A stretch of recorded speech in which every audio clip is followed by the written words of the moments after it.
respectfully move, Mr. Chairman, that we cite in contempt Ms. Sasot in violation of Section 11, Paragraph A of our internal rules, refusal to answer summons without legal excuse. So move, Mr. Chairman. Is there any objection? There being none, motion is carried. Next, Mr. Chairman, may I respectfully move that in violation of Section 11, Paragraph A, refusal to answer summons without legal excuse, I move that we cite in contempt Mr. Jeffrey Celiz. So move, Mr. Chairman. Any second? Any objection? There being none, motion is carried. Now, Mr. Chairman, may I respectfully move that we cite in contempt Ms. Badoy, Partosa, in violation of Section 11, Paragraph A of our internal rules for refusal to answer summons without legal excuse. So move, Mr. Chairman. Any objection? There being none, motion is carried. During the last hearing, we invited we issued subpoenas to 11 social media personalities. Only 8 appeared. So the subpoena was still in effect, as I've announced during the last hearing. And today, again, there are 3 personalities who did not appear while the subpoena is still in effect. Mr. Alan Troy Rolando Sasot, Ms. Lorraine Marie Tablang Badoy Partosa, and Mr. Jeffrey Almendras Celiz. So it's up to this committee to take action on this. Mr. Chairman. Chairman. Yes, Honorable Paduano. Mr. Chairman, on record, I have with me a letter from Ms. Alan Troy Rugando Sasot, and the first and second reply of Ms. Sasot is still the same, no?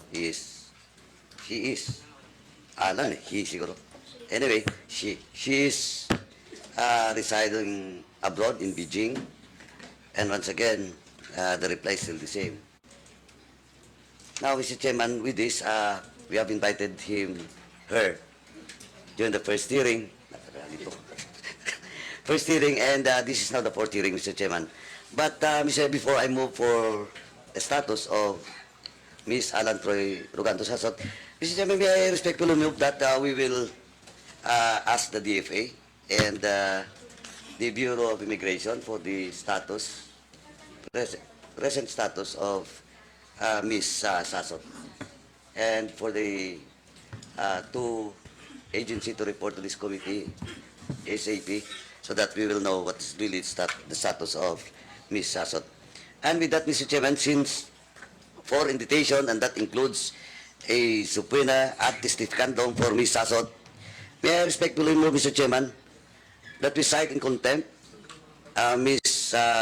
Sasot in violation of Section 11, Paragraph A of our internal rules, refusal to answer summons without legal excuse. So move, Mr. Chairman. Is there any objection? Is there any second? Second. Is there any objection? There being none, motion is carried. Now, second, Mr. Chairman, is a subpoena ad testificandum was also issued to Mr. Celiz, Jeffrey Celiz, and an invitation, a show cause order, and a subpoena ad testificandum was issued to him, but still, he is not present in today's hearing, Mr. Chairman. And before that, Mr. Chairman, I have some information that Mr. Celiz has left the country abroad. So once again, Mr. Chairman, I respectfully move that we will direct the Department of Foreign Affairs and the Bureau of Immigration to the status of Mr. Celiz. So move, Mr. Chairman. Is there any second? Any second from the members? Second. Any objection? There being none, motion is carried. Now, next, Mr. Chairman, may I respectfully move that in violation of Section 11, Paragraph A, refusal to answer summons without legal excuse, I move that we cite in contempt Mr. Jeffrey Celiz. So move, Mr. Chairman. Any second? Any objection? There being none, motion is carried. At lastly, Mr. Chairman, for all those, for the 3, the last one is for Ms. Lorraine Marita Blang Badoy Partosa. We have a letter addressed to this committee with regards to the subpoena ad testificandum that was issued to Ms. Badoy. She's now in Hong Kong, and attached is the travel schedule and ticket. Before I move, Mr. Chairman, may I respectfully move that once again, may we ask the Bureau of Immigration to the travel records of Ms. Badoy. So move, Mr. Chairman. Any second? Any objection? There being none, motion is carried. Now, Mr. Chairman, may I respectfully move that we cite in contempt Ms. Badoy Partosa in violation of Section 11, Paragraph A of our internal rules for refusal to answer summons without legal excuse. So move, Mr. Chairman. Any objection? There being none, motion is carried. Now, in the case of Ms. Mary Jane Kiambao-Reyes, Mr. Chairman, we have received a copy of her letter. Is now abroad, and for the record, she was present last hearing, Mr. Chairman. And with this, Mr. Chairman, he was just invited into today's hearing, and I think the content of this her excuse letter is valid. So, me right as well invite Ms. Mary Jane Kiambao-Reyes for the next hearing, Mr. Chairman. Now, in the case of Mr. Aaron Peña, he was also present in the last hearing, but now sent us a letter, reply to the invitation to today's hearing. Nasa Davao po siya ngayon, tapos may event. No? So, since he was present last hearing, once again, Mr. Chairman, we will just invite Mr. Aaron Peña in the next hearing. Now, in the case of Mr. Ernesto Abines Jr. and Mr. Elmer Hugalbot, that was issued the subpoena last hearing, we have received a copy, a reply letter coming from both Mr. Abines and Mr. Hugalbot. And again, the reason why they're not present in this hearing is all about their financial capacity to spend in attending this hearing. That's why, Mr. Chairman, I respectfully move that we will once again issue the subpoena ad stipicandum to both Ernesto Abines and Mr. Elmer Hugalbot, and for this committee to address the issues of financial capacity of Mr. Abines and Hugalbot. Siguro, tayo na pong kumuha ng ticket so that in the next hearing they will be present. Now, Is that a motion? yes, Mr. Chairman. Any second? Any objection? There being none, motion is carried. Now, lastly, Mr. Chairman, once again, we'll just issue for all those unserved subpoena to Ms. Catherine Binag, Ms. Claire Contreras, Mr. Lord Byron Cristobal, Jeffrey Cruz, Alex Distor, Mr. Edwin Amora, Mr. Julius Milanose Mawe, Mr. Joe Smith Medina, Mr. Cyrus Preglo, Ms. Maricar Serrano, and Mr. Kester Ramon Jan Balibalos Tan, for once again serve the subpoena ad stipicandum because this is still unserved, and for the COMSEC to coordinate with the SAA to coordinate with the government agency, especially the PNP, for this subpoena ad stipicandum for all those mentioned names to be served for the next hearing, Mr. Chairman. So move. Any objection? There being none, the motion is carried. May I remind the 11 personalities that was just mentioned, the subpoenas were issued to you last hearing, so the subpoena is still in effect.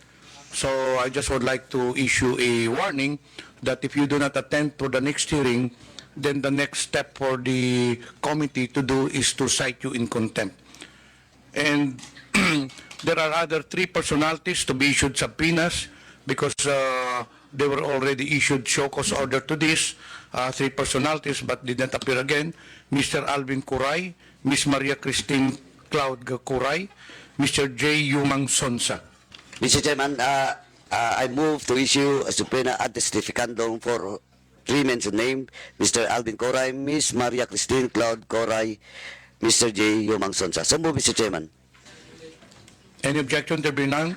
Motion is carried.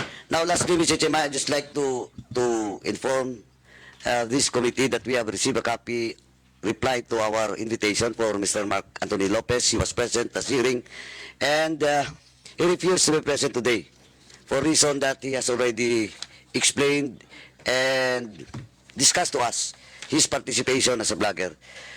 But nonetheless, Mr. Chairman, For me, supposedly, he has all the time in today's hearing to explain why he should not be cited in contempt, because during the last hearing, Mr. Chairman, I already warned all those resource persons that be cautious not to issue statements maligning, attacking the ongoing investigation, Mr. Chairman. And I have a copy of the blog after the hearing, no?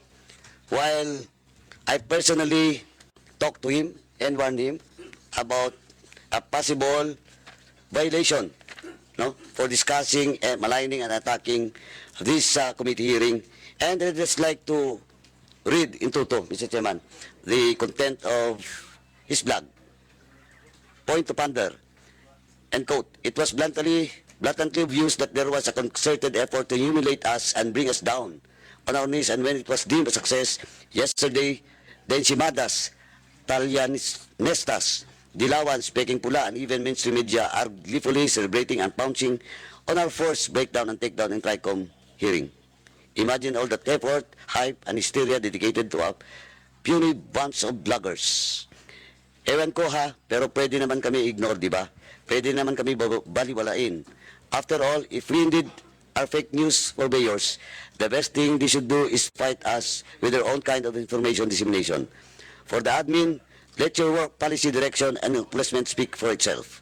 And let your social media army hype till kingdom come. Pero kami talaga ang priority at national interest. Mr. Chairman, with this blog made by Mr. Mark Lopez, Mr. Chairman, this is in violation of, once again, Section 11, Paragraph F of our internal rules, undue interference during the proceedings, Mr. Chairman, or committee investigation. So with that, Mr. Chairman, once again, I respectfully move to cite in contempt Mr. Mark Anthony Lopez, for such violation. So move, Mr. Chairman. Any objection? There being none, motion is carried. Now, Mr. Chairman, for the second motion, in the case of Mr. Mark Anthony Lopez, under our rules, in violation of letter F is only maximum of 10 days. So with that, Mr. Chairman, I move that Mr. Mark Anthony Lopez be detained in the premises of the House for 10 days, Mr. Chairman. So move, Mr. Chairman. Any second? Any objection? There being none, motion is carried. While Mr. Jeffrey Celiz, Ms. Badoy, and Ms. Sasot violates Section 11, Paragraph A, may I respectfully move that the three mentioned name be detained until the committee hearing will be terminated and be detained in the premises of the House. So move, Mr. Chairman. Any objection? There being none, motion is carried. Umani naman ito ng iba't ibang reaksyon mula sa ating mga netizens. Ayon kay Kelly Preston, walang bukang bibig si Paduano kundi puro contempt, ay contempt mo kaya ang sarili mo. Pahayag naman ni Jack No Atinen, puro contempt lang ang nalalaman nyo. Klaro ang panggigipit lang sa mga DDS. Wala na ba kayong trabahong matino? At ito naman ang saloobin mula sa ating kababayan na si Emer de Aquino, kapal ng mukha, pero ayaw masita sa kalokohan nila.